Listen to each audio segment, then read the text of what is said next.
ونصلي ونسلم على رسولنا الكريم أما بعد. أعوذ بالله من الشيطان الرجيم. بسم الله الرحمن الرحيم. تلك الرسل فضلنا بعضهم على بعض. قال النبي صلى الله عليه وسلم لا يؤمن أحدكم حتى يكون أحب إليه من والده وولده والناس أجمعين. صدق الله العظيم وصدق رسوله النبي الكريم.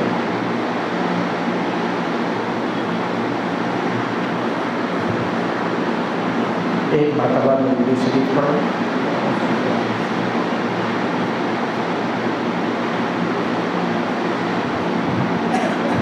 اللهم صل على محمد وعلى آل محمد كما صليت على إبراهيم وعلى آل إبراهيم إنك حميد مجيد. اللهم بارك على محمد وعلى آل محمد كما باركت على إبراهيم وعلى آل إبراهيم. پہلے زمانے میں نبی جو ہے ایک علاقے کے طور پر آتے تھے. مثال کے طور پر حیدرآباد کے علاقے میں آ گئے, کرناٹک کے علاقے میں آ گئے, مہاراشٹر کے علاقے میں آ گئے. تو پہلے جو ہے قبیلے رہتے تھے جس کو آج کل ہم خاندان کے لفظ سے بولتے ہیں.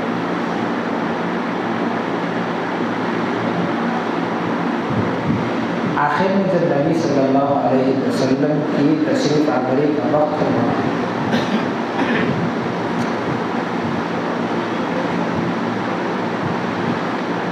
ابھی نعت خان صاحب نعت پڑھ رہے تھے تو ذہن میں ایک بات دوڑی ہے, صفے امام الانبیاء کون ہیں؟ وہ آپ ہیں, وہ آپ. تو نبی صلی اللہ علیہ وسلم کو معراج کی رات کیوں بلایا؟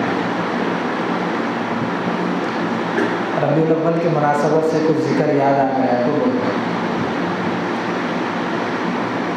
ربیع الاول نبی صلی اللہ علیہ وسلم کی زندگی سے یہ مہینہ بڑا خاص اور گہرا تعلق ہے.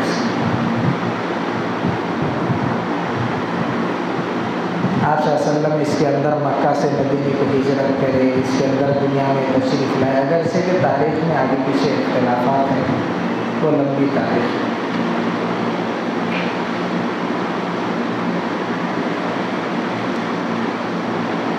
علماء نے کتابوں میں لکھا ہے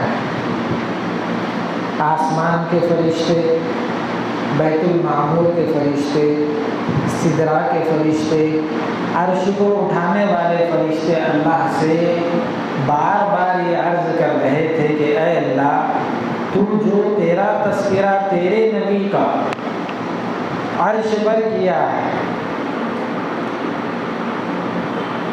آپ ان کا ہمیں دیدار کیوں نہیں کرتے؟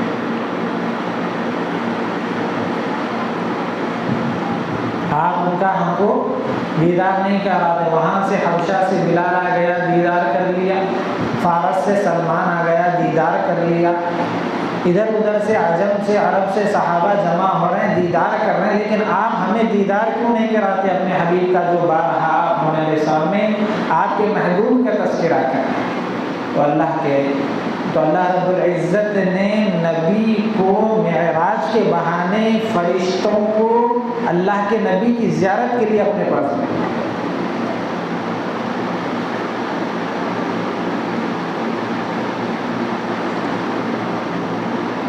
تو وہ نبی جس وقت براق آیا, براق آنے کے بعد بیٹھنے نہیں دیا, کچھ بجھکنے لگا, ہلنے لگا. اللہ کے رسول صلی اللہ علیہ وسلم حضرت جبرائیل سے پوچھے ہوئے کیوں ہے؟ براق کہنے لگا, اے اللہ کے رسول, آج مجھے آپ کو لانے کے لیے سواری بنایا گیا, مجھے منتخب کیا گیا اللہ کی جانب سے, مگر میں یہ چاہتا ہوں کہ محشر میں بھی آپ مجھ کو یاد فرما لیں. بس میری ایک آرزو ہے, ورنہ آپ کی اللہ کے حکم کے سامنے ہم چوں چرا نہیں کر سکتے، اللہ کا حکم ہے آپ کو لے جانا ہے، چاہے لے جانا ہے نہ چاہے لے جانا ہے، لیکن میں آپ سے ایک درخواست کرتا ہوں کہ آپ مجھ سے وعدہ فرما لیں کہ حشر کے میدان میں آپ میری پیٹھ پر سواری کریں۔ اللہ کے رسول صلی اللہ علیہ وسلم نے وعدہ فرما لیا۔ جب بیٹھنے کا وقت آیا تو تھوڑا سا پیچھے ہٹے۔ حضرت جبرائیل پوچھنے لگے، اللہ کے رسول آپ پیچھے کیوں ہٹے؟ اللہ کے رسول صلی اللہ علیہ وسلم نے فرمایا کہ بھائی جہنم نیچے جل رہی ہے، اللہ نے فرمایا ہے گنہگاروں کو ہم جہنم میں ڈھکیل دیں گے، پلچرات کا راستہ بال سے باریک تلوار سے تیز ہوگا اور میری امت کٹ کٹ کر گر رہی ہوگی۔ میں یہ چاہتا ہوں کہ قیامت کے دن اگر یہ میری سواری بنتی ہے تو میں بھی اپنی امت کے لیے سواری مانگتا ہوں۔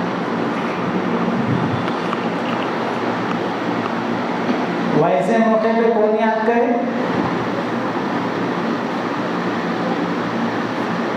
کہ جس وقت امام الانبیاء بنایا گیا ہے، آپ صلی اللہ علیہ وسلم غموں سے چور ہے، آپ کے غموں کو دھونے کے لیے اللہ رب العزت اپنے حبیب کو اپنے پاس بلا رہے ہیں تاکہ دنیا کے اندر جو غم ہے وہ اللہ کے رسول سے کچھ کم ہو، تاکہ یہ محسوس ہو کہ اللہ آپ کا ساتھ دینے والا ہے۔ لیکن قرآن میں باضابطہ یہ فرمایا گیا ہے، ہم نے انسان کی پیدائش کو آزمائش کے ساتھ پیدا کیا، لقد خلقنا الانسان فی کبد، ہم نے انسان کی پیدائش کو آزمائش میں پیدا کی، اس کے ساتھ دنیا کی جو حالات ہیں احوال ہیں وہ لگے ہوئے ہیں۔ لیکن نبی صلی اللہ علیہ وسلم نے فرمایا کہ میں سارے لوگوں میں سب سے زیادہ تکلیف انبیاء کو پہنچی۔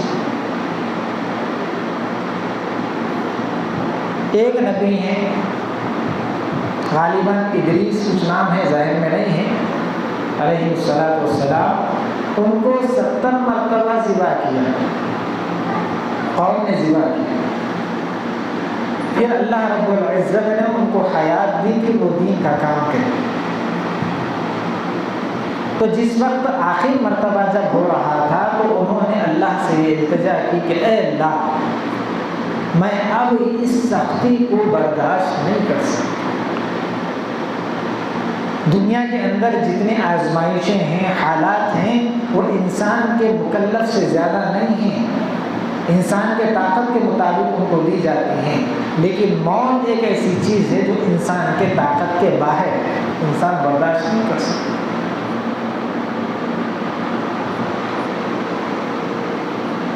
تو اب نبی کہنے لگے کہ اللہ میں برداشت نہیں کر سکتا، جس طرح زندہ چڑیا کو آگ میں ڈال دی جاتی ہے، زندہ بکری کی کھال ادھیڑ دی جاتی ہے، اس طرح تکلیف ہوتی ہے۔ تو اللہ کے نبی علیہ السلام نے فرمایا کہ تمام نبیوں میں سب سے زیادہ مجھے تکلیف دی گئی۔ تو یہاں پر ایک اشکال پیدا ہوتا ہے کہ بھئی جب موت اللہ کے رسول صلی اللہ علیہ وسلم دنیا سے تو گئے نہیں، لیکن پھر بھی اللہ کے رسول کی اتنی تکلیف کیوں ہوگی؟ تو علماء نے اس کا جواب لکھا ہے کہ اگر باہر والا سر پہ چپل لے کے مارے تو اتنی تکلیف نہیں ہوتی، گھر کی اولاد اگر گھور کے دیکھے تو دل پہ آرے چلتی،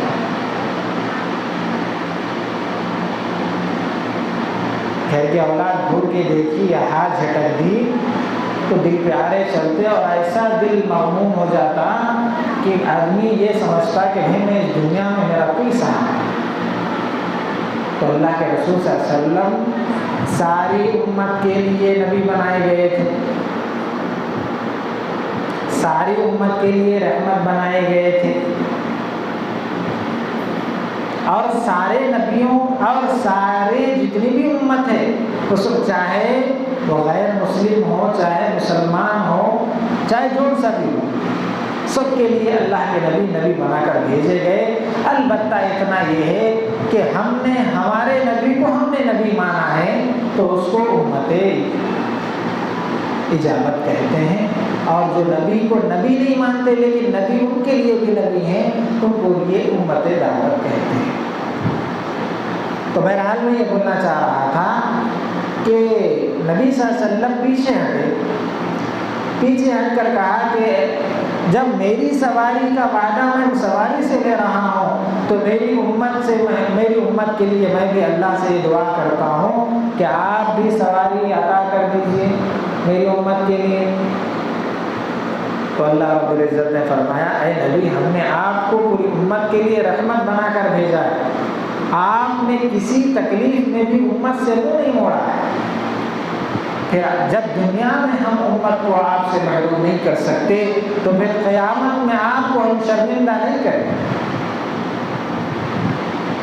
جس طرح آپ کو سواری دی جا رہی ہے اسی طرح قیامت کے دن بھی جو آپ کی امت میں قربانی دے گا وہ قربانی والے جانور کو اس کو پھر دوبارہ زندہ کیا جائے گا کہ اس شخص کی سواری بنا کر اس کو پور صراط سے گزارا جائے۔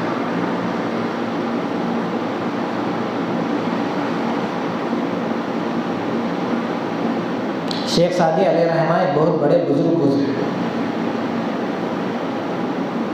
سوچتے سوچتے سوچتے سوچتے ایک حد پر آ کر روکے کہ اللہ کے رسول صلی اللہ علیہ وسلم کے نبی اور رسول ہونے کی حیثیت سے کس طرح گھیرے جائے تعریف، سمجھ میں نہیں آخر یہی لفظ بولے یا صاحب الجمال و یا سید البشر من وجهك المنير لقد نور القمر لا يمكن الثناء كما كان حقه بعد خدا بزرگ کوئی قصہ مختصر۔ اے نبی کی ذات ہم آپ کے رسول اور نبی اور آپ کی ذات کی ہم تعریف نہیں کر سکتے، بس اتنا کہہ کر ہم چھوڑ دیتے ہیں کہ نبی کے بعد اگر کوئی ذات ہے تو آپ ہیں۔ دنیا میں اگر بلند اور مقام مرتبہ رکھنے والی ہے تو وہ آپ کی ذات ہے، ہم آپ کے علاوہ اس بارے میں کچھ نہیں کر سکتے۔ دلائل الخیرات میں ابو عبداللہ رحمۃ اللہ علیہ قصہ لکھے، ایک مرتبہ میں جا رہا ہوں، پہلے زمانے میں کنویں ہوا کرتے تھے، کنویں تھے گوڑیاں، پیاس لگی پانی کی بہت سخت،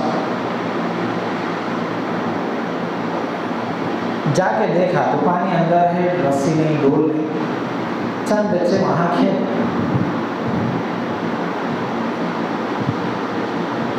تو ایک لڑکی دیکھی، محسوس کری کیا چچا جان کیا چاہ رہا ہے؟ بیٹا پانی پینا چاہتا ہوں، یہاں قریب میں کوئی گھر اگر ہو تو ڈول اور رسی لا کر دے دو تو میں پانی کھینچ کر پی لوں۔ لڑکی نے کہا اچھا اتنے پانی کے لیے ایسی چیز کے لیے آپ ایسا کر رہے ہیں؟ بات کرتے کرتے سب پانی میں سب چھوٹ دی، لڑکی چھوٹی جیسا پانی میں چھوٹی پانی ابل کے آ گیا، چچا جان پانی پی پانی پی لیے۔ پانی پینے کے بعد میرے پریشان، ارے بچی چھوٹی اتنا بڑی ہوئی، پیچھے جانے لگے، ارے میرے پیچھے کیوں جا رہے ہیں، ہم لوگ کھیل رہے ہیں، آپ اپنا سفر جاری رکھو۔ بیٹا کہنے لگے کہ بھائی کیا ہے تیرا آخر حصہ، کیا تو فرشتہ ہے یا جن ہے، کیا ہے آخر؟ فرشتہ جن وغیرہ تو نہیں ہے، البتہ ہم لوگ جب رات میں کھیل کے گھر جاتے ہیں تو ہماری والدہ ہم کو روزانہ 1000 مرتبہ درود شریف پڑھاتی ہے، ہم کو ہماری والدہ 1000 مرتبہ درود شریف پڑھاتی، اس کے بعد بستر پہ لیٹنے کے لیے چھوڑ، اسی کی یہ برکت ہے جو ہم دیکھ رہے ہیں اور آپ بھی دیکھ رہے ہیں۔ ایک مدرسے کا قصہ سنا، کہاں کا ہے بول کے بعد میں نہیں پوچھا، ایک طالب علم چھٹیوں کے بعد آئے، طلبا آتے رہتے جاتے رہتے، ایک طالب علم دیر سے آئے، آنے کے بعد جو ہے رات میں آئے، واچمین صاحب دروازہ کھولنے کے بعد اندر آئے، اندر آ کے سونے۔ ناظم صاحب وہاں کے 1 بجے مدرسے کو آئے، ہاتھ میں ٹفن لے کے بڑا، کھٹ کھٹ کھٹ کھٹ دروازہ مارا. ارے کون ہے بھائی؟ واچ مین صاحب جلدی جلدی بھاگتے ہیں کہ جا کے دروازہ کھولے تو ناظم صاحب ہے، بنین پہ ہے، لنگی پہ ہے، ہاتھ میں ٹفن ہے. کیا ہوا؟ ارے میاں وہ بچے کو بلاؤ جلدی. بچہ ہے کیا؟ ہوا بھی آیا، بلاؤ جلدی بلاؤ. بلائے، بلا کے بٹھا کے بازو میں کھلائے، دال قیمہ جو بھی تھا کھلائے. کھلانے کے بعد اس کو بولے ارے بھائی کب آیا تو؟ اب یار حضرت رات میں ٹرین اور بس والا لیٹ تھی، اس وجہ سے دیر ہو گئی ہے، اس وجہ سے دیر سے آیا. اچھا کتنے بجے؟ 11-12 بجے کے ٹائم پہ آیا، کھانا ختم ہو گیا تھا مدرسے کا، بس ہی سو گیا، کھانا نہیں کھایا. اچھا اچھا اچھا تو آنے کے بعد کیا کرا؟ کچھ میں نے حضرت کیا بھی نہیں کرا. انہیں ڈر رہا کیا کرا بولو، کیا تو چوری کرا، کیا تو بھی کیمرے میں آیا، کیا تو بھی ہوا. انہیں ڈر رہا. نہیں کچھ بھی نہیں کرا موسیٰ، کچھ بھی نہیں کرا. نہیں کچھ تو بھی کرا. کچھ بھی نہیں کرا موسیٰ. جاتا ہوں. جانے کے بعد آیا، نماز پڑھا اور وضو کر لیا، نماز پڑھ لے کے پھر سونے کی تیاری کر کے سو گیا. نہیں آنے کے بعد نماز کے علاوہ اور کیا کرا؟ نہیں حضرت کچھ بھی نہیں کرا. بول نہیں حضرت وہ روزانہ جو ہے میں سونے سے پہلے 300 مرتبہ درود شریف پڑھ کے سو. کتنے مرتبہ؟ 300 مرتبہ درود شریف پڑھ کے سو. سمجھ گیا؟ سو جاتا. پھر آئے باہر آ کے ناظم صاحب بولنے لگے کہ میں لیٹا ہوا تھا، جناب محمد رسول اللہ صلی اللہ علیہ وسلم میرے خواب میں آئے اور آ کر کہنے لگے میرا مہمان تیرے پاس آیا ہوا ہے اور بھوکا سو رہا ہے اور تم پیٹ بھر کے آرام سے سو. تو خیال نہیں کرتا. فوراً جھٹ سے اٹھا، میں اٹھ کر گھر میں جو بھی کھانا وغیرہ تھا میں تیار کیا اور گھر تیار کر کے وہ طالب علم کے پاس لے کر آیا. تو درود شریف کی نسبت اللہ کے رسول سے اتنی زیادہ مناسبت ہے.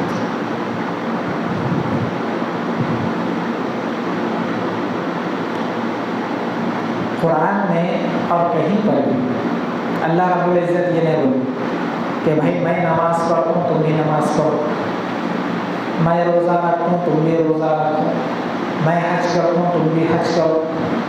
سمجھ گئے؟ لیکن ایسے درود شریف کے بارے میں اللہ رب العزت نے قرآن پاک میں امت کو یہ حکم دیا ہے کہ میں نبی پر درود پڑھتا ہوں تم بھی پڑھو.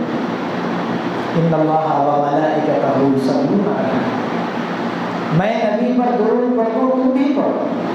اس لیے کہ میں چاہتا ہوں میرے حبیب کو تم بھی چاہو، جو میرے حبیب کو چاہے گا میں بھی اس کو چاہوں گا. اسی وجہ سے اللہ رب العزت نے فرمایا ہے میرے حبیب جہاں تک میری خدائی ہے وہاں تک آپ کی بادشاہی رہے گی. آپ غم نہ کیجیے، ایک وقت آئے گا کہ جہاں میری خدائی ہے کیا آپ کا دل ٹھنڈا نہیں ہوگا کہ میرے نام کے ساتھ ہر وقت میں آپ کا تذکرہ کر رہا ہوں. اللہ کے رسول بڑے مغموم ہو گئے تھے دنیا کے اسباب چھوڑ کر. تو اسی وجہ سے فرمایا درود شریف کی بڑی اہمیت ہے. اللہ کے رسول صلی اللہ علیہ وسلم نے فرمایا کہ آدمی جب دنیا میں کوئی چیز تحفہ دیتا ہے تو سامنے والا دشمن اگر ہے تو 1 مرتبہ تحفہ لیا، 2 مرتبہ تحفہ لیا، 3 مرتبہ لیا، کتنا بھی بڑا غیرت مند ہے تو کم از کم اتنا تو مشورہ کر لیتا انہیں نہیں رے بھائی کھانا نہیں گئے تو نہیں تھے، اس کو بھی تحفہ تو لے کے جا کے دیں. جب ایک عام آدمی ایک تحفہ دیے تو سامنے والا یہ سوچ سکتا ہے تو جناب محمد رسول اللہ صلی اللہ علیہ وسلم کو ہم درود بھیج رہے ہیں، سلام بھیج رہے ہیں، تو کہ اللہ رب العزت ہم کو واپس لوٹا کے نہیں دے گا. نہیں باضابطہ فرما رہا ہے تمہارے اوپر 1 مرتبہ درود بھیجنے کے بعد 10 رحمتیں تمہارے اوپر بھیجی جائیں گی. دیکھو کتنی سہولیت ہے، لیکن ہم اس چیز کی طرف توجہ نہیں کرتے. بچپن سے جوانی تک ایسی کتابیں، ایسی چیزیں پڑھے جو دنیا کے اندر کمائی کے حوالے سے رہے، پھر جب وہ چیزوں سے نکلے تو پھر کمانا شروع کرے، پھر بڑھاپا آ گیا، پھر موت کے حوالے ہو گئے۔ تو اس درمیان میں نبی کی سیرت، جن کو ہم نبی مانتے ہیں، جن سے ہم محبت کرتے ہیں، جن کی ذات پر اور جن کی زندگی پر ہم ذرا برابر بھی فرق آنے نہیں دیتے، ان کی زندگی ہم پڑھنے کے لیے تیار نہیں۔ سیرت کی کتابیں پڑھو، کئی انگریز اور کئی غیر لوگ ایسے ہیں کہ نبی کی زندگی پڑھ کر انہوں نے اس بات کا دعویٰ کیا ہے کہ دنیا میں اگر یہ شخصیت کے لیے اگر اللہ دعویٰ کرتا ہے کہ اگر اس شخصیت کے لیے اگر دنیا بنائی گئی تو اللہ نے بجا کہا ہے۔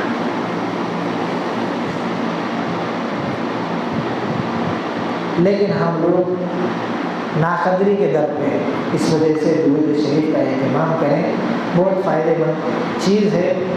اس کا جو چونکہ اللہ کے رسول صلی اللہ علیہ وسلم نے فرمایا ہے کہ دنیا کے اندر اگر ہم کو بدلہ دینا ہوتا ہم دے دیتے، یہاں تک کہ فرمایا اگر ایمان والوں کی کمزوری کا مجھے ڈر نہیں ہوتا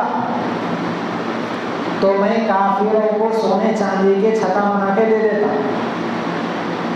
اللہ رب العزت یہ بول رہا ہے، لیکن چونکہ ایمان والوں کے ایمان کی کمزوری کا ڈر ہے، اس وجہ سے میں ان کو زیادہ نہیں دیا، لیکن پھر بھی آزمائش کے طور پر یہ بات رکھا کہ تم کو یہاں پر نکھرنا ہے کہ ان کے اور تمہارے طور طریقوں میں فرق ہو، تمہارے زندگی گزارنے کا اصول الگ ہو، ان کی زندگی آزادانہ ہے، تمہاری زندگی آزاد نہیں ہے۔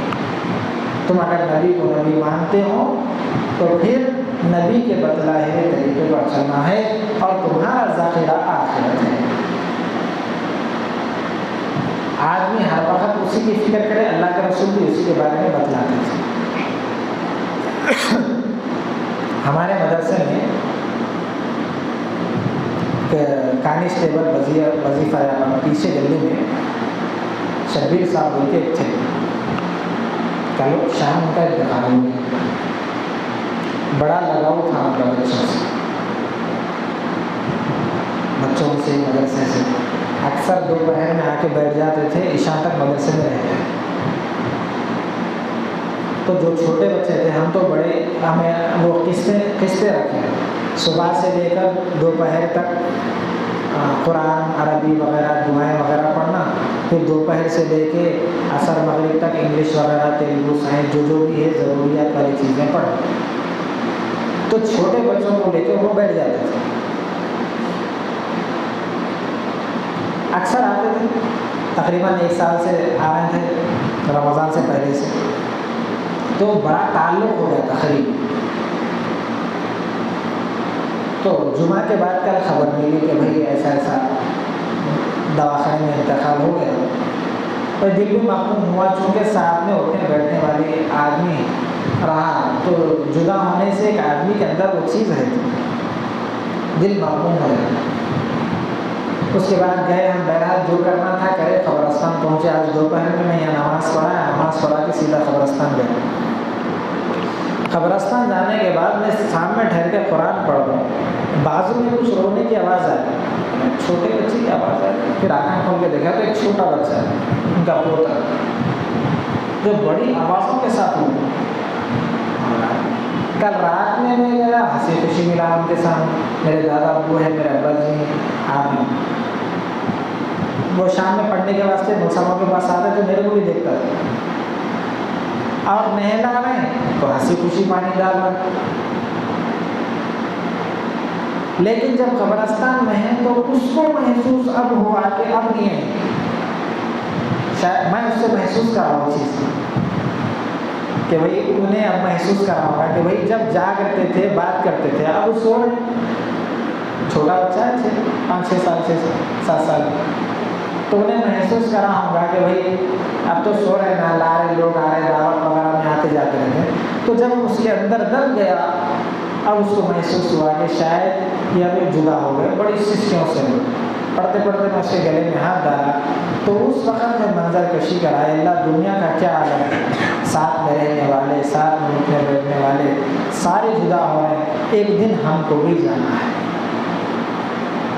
ایک دن ہم کو بھی جانا ہے۔ اس وقت میرے ذہن میں خیال آیا کہ آدمی ہے کہ ایک آدمی ہے کسی کا انتقال ہو گیا، 4 سال 5 سال گزر گئے، فرشتوں سے پوچھا، فرشتے بات ہوئی، فرشتوں نے بولے کہ بھائی تو دنیا کا چکر لگانا چاہتا ہے، ہاں لگاؤ، دنیا کا چکر لگاؤ۔ تو باہر آیا، فرشتے باہر لے ایک تصور باہر آیا، باہر آنے کے بعد دیکھا کہ میرے ساتھ جو دوست احباب اٹھتے بیٹھتے تھے، جن کے ساتھ میں اٹھتا بیٹھتا تھا، جن کے ساتھ میں ہنسی خوشی رہتا تھا، وہ آج بکھرے ہوئے، کوئی دنیا میں نہیں ہے، کوئی دوسروں کے ساتھ لگا ہوا ہے، کوئی ادھر لگا ہوا ہے، اب وہ مجلسیں اور وہ رونقیں ختم ہیں۔ پھر آگے بڑھا، کاروبار کی طرف دیکھا تو کاروبار بھی نہیں، سب کدھر کا ادھر ہو۔ پھر تھوڑا آگے گیا، جس آفس میں کاروبار کے طور پر آفس میں بیٹھتا تھا، وہ آفس کے اندر دھول پڑی، کوئی بیٹھنے کے لیے راضی نہیں، اور جو بورڈ میں باہر سے ادھر سے ادھر سے قیمتی چیزوں کے اور پیسوں سے اور چاہت سے بہت مہنگے مہنگے سوٹ لایا تھا، وہ دھول کے نظر ہو چکے ہیں، کچھ تو تقسیم ہو چکے ہیں یتیموں میں، غربا میں، فقیروں میں، جن کو میں اپنی خون پسینے کی کمائی ایک کر کے لایا تھا، وہ کچھ غریبوں کے اور یتیموں کے حوالے ہو چکے ہیں اور کچھ دھول کے نظر ہو چکے ہیں، لٹک کر میں دیکھ پاؤں۔ اور بچے جو میں گھر بنایا، وہ گھر میں میرے بچے رہنا نہیں چاہتے، آپس میں لڑنا، ایک تصور، آپ بھی سوچیں ہم بھی سوچیں، سب کو جانا ہے، تو لڑ رہے کہ بھائی میرے کو نہیں رہنا۔ حالانکہ اس وقت محلے میں سب سے قیمتی گھر، سب سے قیمتی اشیاء، سب سے قیمتی چیزیں، سب سے قیمتی زمین، سب سے قیمتی ساری چیزیں جو گھر میں ہونی تھی میں لا کر رکھا، لیکن میرا بنایا ہوا گھر میرے بچوں کو پسند نہیں، وہ بیچ کر دوسری جگہ اپنی دوسری تعمیر کرنا چاہتے، حالانکہ زیادہ پرانا نہیں ہے۔ تو ایک تصور ہے، میری گاڑی ہے وہ بیچ دیے، اور میری اگر بیوی اگر ضعیف ہے تو بستر پڑی ہوئی ہے، کوئی نوکرانی خدمت کر رہی، اور بس بچے اپنی کمائی میں لگے ہوئے ہیں، اپنی مصروفیات میں ہیں۔ اگر کوئی باادب اگر خدمت کرنے والا بچہ ہے تو کبھی کبھی آ کے پوچھ لیتا ہے، اور اگر کوئی پوچھنے والا نہیں ہے، نوجوان بیوی ہے اور کسی دوسرے کے ساتھ اپنی بات چلا رہے، فونوں پہ بات گھنٹوں چل رہے، تو ایک دنیا کا ایک تصور ہے۔ تو وہ پھر واپس لوٹا، واپس لوٹنے کے بعد پھر فرشتوں سے بات کی، کیا بھی کیا دیکھ کر آیا؟ تو اس نے کہا کہ میری جو محفلیں میں یہ سوچتا تھا کہ میری وجہ سے جمع ہوں گی، لیکن آج میرے بغیر بھی وہ محفلیں جم رہی ہیں۔ میں یہ سوچتا تھا کہ میری وجہ سے جو کاروبار چل رہا ہے میرے بغیر نہیں چلے گا، لیکن میرے بغیر بھی وہ چل رہا ہے۔ میں اپنا جو گھر من پسند بچے بیوی کے لیے رہنے کے لیے بنایا تھا، آج وہ لوگوں کو پسند نہیں ہے، چلے گئے۔ بہرحال ساری چیزیں فرشتوں کے سامنے رکھا تو فرشتے پوچھنے لگے اب بول کیا کرنا ہے؟ نہتا ہے، اب بول کیا لے کر آیا تو میرے پاس؟ اللہ کے سامنے بتانے کے لیے تیرے پاس کیا ہے؟ گھر تھے، بلڈنگیں تھے، کاریں تھی، ساری چیزیں تھی، وہ تھی سب، اب بول تیرے پاس کیا ہے؟ اب اس کے جواب میں حدیث مبارکہ میں 2-3 چیزیں آئی ہیں، یا تو نیک اولاد ہے، یا کوئی ایسا کام ہم کر کے گئے ہیں جو ہمارے لیے وہ ہر وقت ثواب کا طریقہ جا رہا ہے، یا نیک اولاد ہے، یا ایسی مسجد مدرسہ وغیرہ بنا کے گئے ہیں جس کے اندر لوگ عبادت کریں۔ بہرحال ایسی کچھ چیزیں میں گھر تک آنے تک وہی سوچو،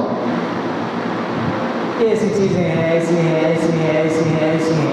تو اس وقت مجھے خیال آیا کہ اگر اس وقت ہم کچھ اعمال کا ذخیرے کے ساتھ ساتھ اگر درود شریف کا اہتمام بھی کر لیں، اس وقت آ کر اگر اللہ کے نبی بولیں کہ میں تیرا نبی ہوں، میں تیرا سفارشی ہوں، میں تیرا ساتھ دینے والا ہوں، تو ان فرشتوں سے کہیں، ان سوال جواب کرنے والوں سے کہیں، تو اس وقت ہمارے ان کی ہمت آ جاتی.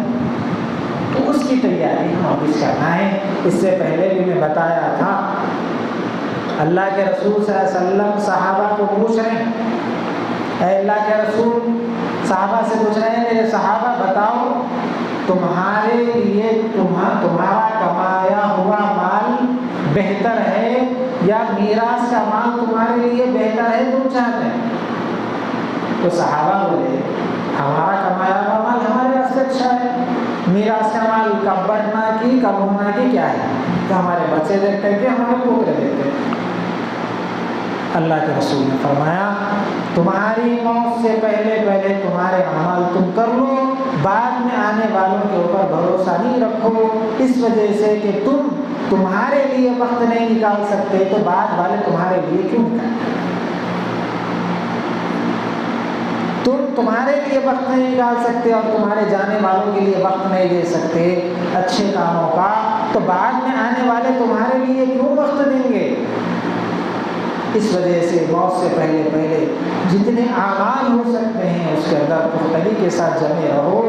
جس طرح انہوں نے کہا کہ رونق زندگی کی نبی صلی اللہ علیہ وسلم کی اتباع میں ہے، لیکن اس وقت ہے جب ہم زبان سے ہم نبی کے چاہنے والے ہیں تو ہمارے اعمال سے کچھ ظاہر ہونا کہ ہم نبی کے چاہنے والے ہیں. اللہ تعالی ہم کو سمجھ کے عمل کی توفیق نصیب فرمائے. مختصر دعا کر لیں گے درود شریف کو. اللهم لك الحمد ولك الشكر كله، اللهم صل على سيدنا ومولانا محمد وعلى آل محمد بارك وسلم. ربنا آتنا في الدنيا حسنة وفي الآخرة حسنة وقنا عذاب النار. ربنا ظلمنا أنفسنا وإن لم تغفر لنا وترحمنا لنكونن من الخاسرين. اللهم احفظنا من كل بلاء الدنيا وعذاب القبر وعذاب الآخرة. اللهم إنا نسألك الهدى والتقى والعفاف والغنى. اللهم إنا نسألك الصحة والعفة والأمانة وحسن الخلق والرضا بالقدر. اے اللہ ہمارے گناہوں کو معاف فرما، اے اللہ ہمارے نیک اعمال کو قبول فرما، اے اللہ ہمارے پریشانیوں کو ختم فرما، اے اللہ ہمارے مصیبتوں کو ختم فرما، اے اللہ ہمارے حالات کو درست فرما، مشکلات کو دور فرما. اے مولا کریم کاروبار کے جو مشکلات ہیں اس کو بھی ختم فرما، خاندانی جو مشکلات ہیں اس کو بھی ختم فرما، ازدواجی جو مشکلات ہیں اس کو بھی ختم فرما.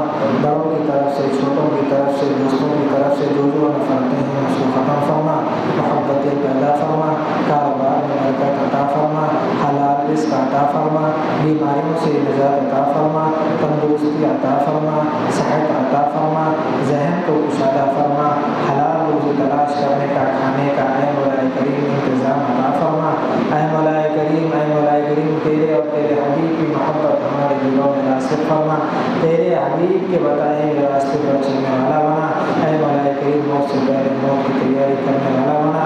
ایمان کو مضبوط فرما، ایمان کے اوپر چلنے کی توفیق نصیب فرما.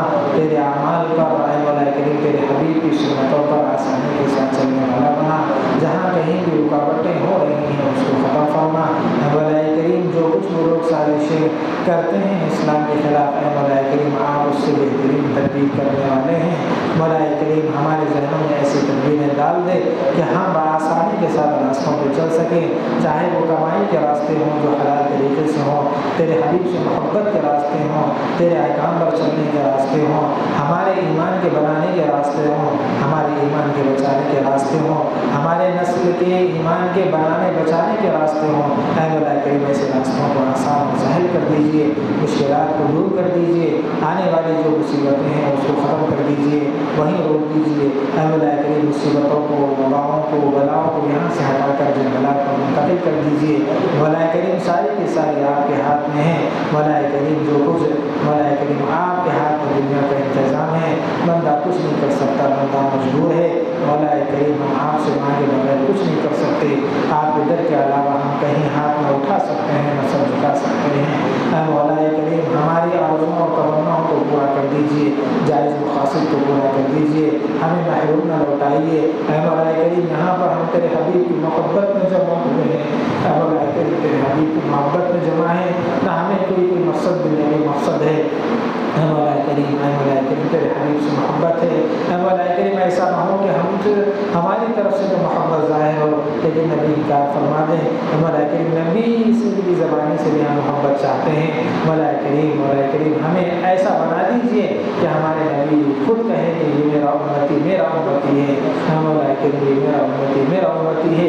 مولا کریم میرا امتی میرا دوست ہے۔ مولا کریم ہمیں ایسا بنا دیجیے، ہمیں اپنے در سے نہ بھگائیے، نہ دھلکاریے، نہ پھٹکاریے۔ اے مولا کمزور بندے ہیں، ایمان میں کمزور ہیں، اعمال میں کمزور ہیں۔ مولا کریم محبت بھی ادھوری ظاہر کرتے ہیں، دعا بھی کرتے ہیں تیری نسبت کے، مولا کریم ٹوٹی کرتے ہیں، تیرے حبیب کا واسطہ دیتے ہیں تو بھی ٹوٹا کرتے ہیں۔ جہاں مطلب اور مقصد ہوتا ہے تو تیرے حبیب کے دعوے کی سچائی ظاہر کرتے ہیں۔ جہاں مطلب ختم ہوتا ہے، جہاں ہمارے دلوں کی تمنائیں آرزویں آتی ہیں، جہاں ہمارے مقاصد آتے ہیں تو وہاں پر تیرے نبی کو ہم بھول جاتے ہیں۔ مولا کریم آپ ہمیں نہ دھلکاریے، مولا کریم ہمیں رسوا نہ کیجیے۔ آپ ہی نے تو کہا تھا کہ جو نبی کی بات کو چند باتوں میں اپنی مرضی چلاتا ہے، چند باتوں میں ہمارے نبی کی باتوں کو مانتا ہے تو ہم اس کو دنیا میں رسوا کر کے بتاتے ہیں۔ مولا کریم اس عذاب سے ہم کو بچا لیجیے۔ مولا کریم رسوا ہو رہے ہیں، اے مولا کریم ہو رہے ہیں۔ مولا کریم آپ نہ محتاج ہیں، نہ آپ کے نبی محتاج ہیں، نہ آپ کا دین محتاج ہے۔ مولا کریم ہم محتاج ہیں، مولا کریم ہم محتاج ہیں۔ ہمارا ایمان کی، مولا کریم مدارس کی، مساجد کی، بزرگوں کی، مولا کریم ساری انسانیت کی حفاظت فرما دیجیے۔ سارے ایمان والوں کی عزت کی، جان کی، آبرو کی، مولا کریم عورتوں کی عفت کی، پاک دامنی کی حفاظت فرما دیجیے۔ مولا کریم جہاں کہیں بھی مولا کریم اسلام کے خلاف سازشیں ہو رہی ہیں آپ ہم سے بہتر جانتے ہیں۔ مولا کریم ان کے لیے ہدایت کے راستے کھول دیجیے، ان کے لیے ہدایت کے راستے کھول دیجیے۔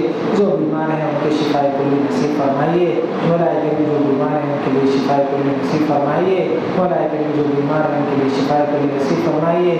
جہاں کہیں سے ان کو امداد نہیں پہنچتی ہے، مولا کریم آپ بڑے کارساز ہیں، آپ بڑے کفیل ہیں، آپ بڑے ذمہ دار ہیں، آپ بڑی امداد پہنچانے والے ہیں، غیبی امداد پہنچائیے۔ مولا کریم ہم نے ایسوں کو بھی دیکھا ہے جہاں کوئی پرسان حال نہیں ہے، مولا کریم اکیلے پڑے ہیں۔ مولا کریم آپ ان کا پرسان حال بن جائیے، ہمارے بھی پرسان حال بن جائیے۔ جو دنیا سے جا چکے ہیں ان کی مغفرت فرما دیجیے۔ مولا کریم جو دنیا سے جا چکے ہیں ان کی مغفرت فرما دیجیے، جن کی مغفرت فرما دیں ان کے درجات کو بلند فرمائیے۔ اب ہمارے جو دنیا میں بڑے موجود ہیں مولا کریم ان کا سایہ ہمارے سروں پر قائم رکھیے، ان کی خدمت کا ہمیں موقع دیجیے، ان کے ادب و احترام کا ہمیں لحاظ دیجیے۔ مولا کریم کوئی بے ادبی نہ ہو جن سے ان کے دلوں پہ ہماری طرف سے چوٹ پہنچے۔ مولا کریم ان سے دعا لینے والا بنائیے۔ مولا کریم جو مانگا ہے وہ بھی عطا فرمائیے، جو مانگنے سے رہ گیا وہ بھی عطا فرمائیے۔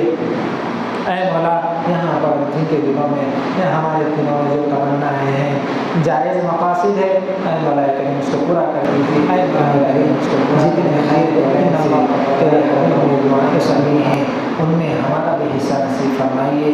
مولا کریم ہم کو بھی عطا کیجیے جتنے شرور اور فتن سے اور جن چیزوں سے تیرے حبیب سرکار دو عالم صلی اللہ علیہ وسلم نے پناہ مانگی ہے ان سے ہماری بھی حفاظت فرمائیے۔ اس دعا کو حضور پاک صلی اللہ علیہ وسلم کے صدقے سے مقبول فرما لیجیے۔